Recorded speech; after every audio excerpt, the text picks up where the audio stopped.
মেলা আগে বাংলা সিনেমা দেখছিলাম, হ্যাঁ, নায়ক আলমগীর বাদ দে ছবিতে পাতমুখী ড্যাব ড্যাবিয়ে চাইছিল। আমি টাকা গনবা লাগছি, তোরা দুইজনে এক ক্লেম নিয়ে করে চাই টাকা খাবি।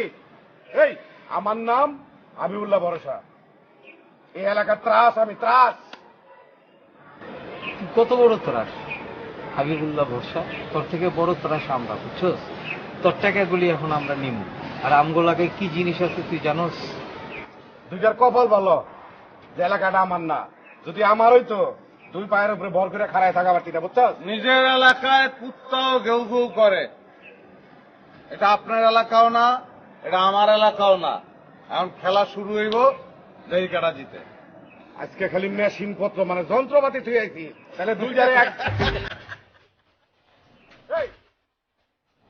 মিনি মাছের মতো বিক্রিবার ভালো কাজ আছে, ঘটনাটা কি?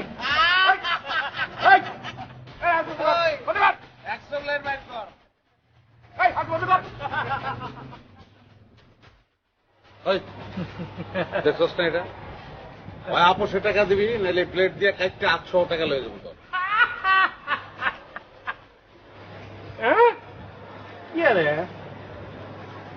আর মতো সৎ পুলিশ অফিসার তার এলাকায় ইয়ানো হ্যাকসোবলেট ইয়ানো টেকা লই ঘুসুর ঘুসুর ঘুসুর ঘুসুর কিয়া আই কিন্তু সব দেখতেছি শুনতেছি।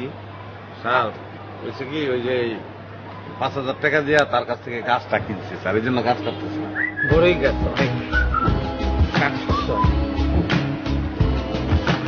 অনেক গভর্নমেন্টের গাছ বেশি দিছিস?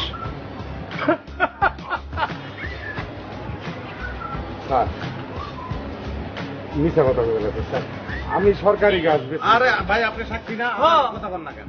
ভাই আমি এনারে কিন্তু চিনি না, এইমাত্র দেখছি ওনার কাছ থেকে এই গাছটা কিনছে এই টাকা দিয়া। আপনি দেখছেন নি? হ্যাঁ চোখে দেখছেন, নিজ চোখে? জি। স্যার গভর্নমেন্টের কাছে আমরা কিনবো না স্যার, আমার টাকা ফেরত দিতে পারবো। মায়ের খাওয়ানোর আগে টিয়া ফেরত দে।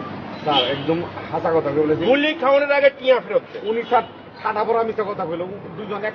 তুই মিশে কথা কস, তুই যে গভর্নমেন্টের গাছ করছস, যে গভর্নমেন্টের গাছ, তাহলে আমি কইতাম আমরা সরকারি গাছ কিনতে পারি। টাকা মেরে দেওয়ার তালে আছে স্যার। টিয়া ফেরত দে।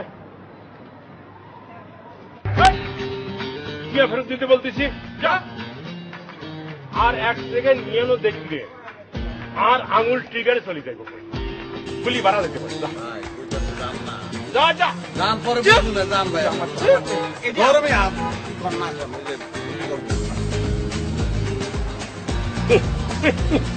ঠিক আছে, ঠিক আছে। মানে কি?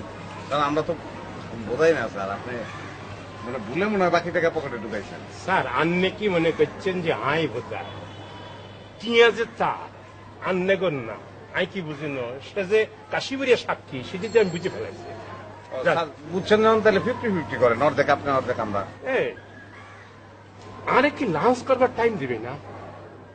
আইকে তো 2 টাকা ভাগাভাগি করার লাই কি রাস্তায় দাঁড়া রয়েছে নাকি? আর টার্গেট হলো 80 কোটি টাকার মুকুট। এখন লাঞ্চ করতে যাব, ইয়ানো যদি আর তোর দেখেই তাহলে মনে কর যে ট্রিগারে হাত চলে যাবে।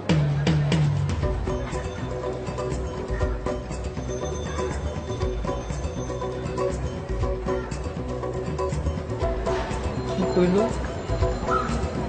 80 কোটি টাকার মুকুট? তো অবাক হওয়ার কি আছে, একটা মুকুটের দাম 80 কোটি টাকা হইতে পারে না? পারেই। আমার স্বপ্ন মুকুট 80 কোটি টাকা। মিল্লা যেতেছে, মিল্লা যেতেছে। মিল্লা তো সবসময় যায়, কিন্তু প্রত্যেকবারই তো আপনি একটা করে ভেজাল লাগান, মিলা গেলে হয় আর কি।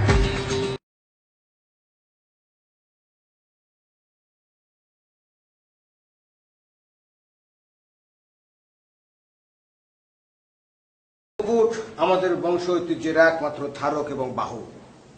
আমি বিভিন্ন সময় বেকায়দায়